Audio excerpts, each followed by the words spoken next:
Hey there friends, in this video I'm going to be showing you how to trim videos or clips using DaVinci Resolve 21.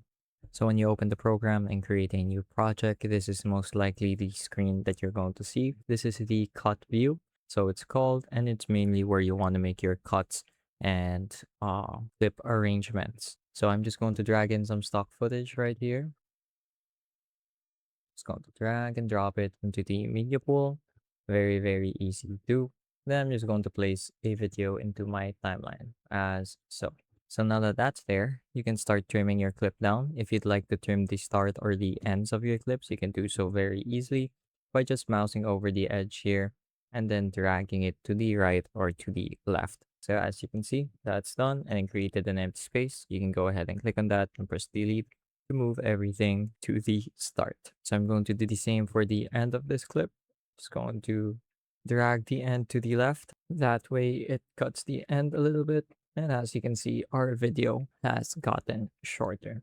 So it's really, really useful to do it in this view because you get to take a closer look at the timeline versus if you did it here in the edit tab. Usually you would have to zoom in and sometimes it can get a bit overwhelming, especially if you're working on a lot of clips at the same time.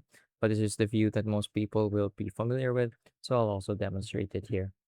So I'm going to drag another clip into my timeline, and I'm just going to zoom in a little bit by moving this slider. And in this clip, you can also just drag over the edge of your video clip if you'd like to make a quick trim at the end. But if you also want to make some more precise adjustments, like let's say, for example, you're working on a podcast or an interview and you want to get rid of sections in the middle very precisely, you can do so using the blade tool right here. So you can cut out sections. So I'm going to mark a start and then an end of where I'd like to delete. Then I'm going to go back to the selection mode by pressing A on my keyboard. And then I'm just going to hit delete. So as you can see, the section in the middle has disappeared. So I'm going to do that again here. And there we go. So it's really that easy.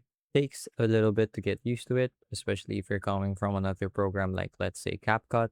But overall, I'm sure you guys will get the hang of this as well. That's pretty much it for this video though. I hope I was able to teach you something new and something useful. And as always, thank you for watching.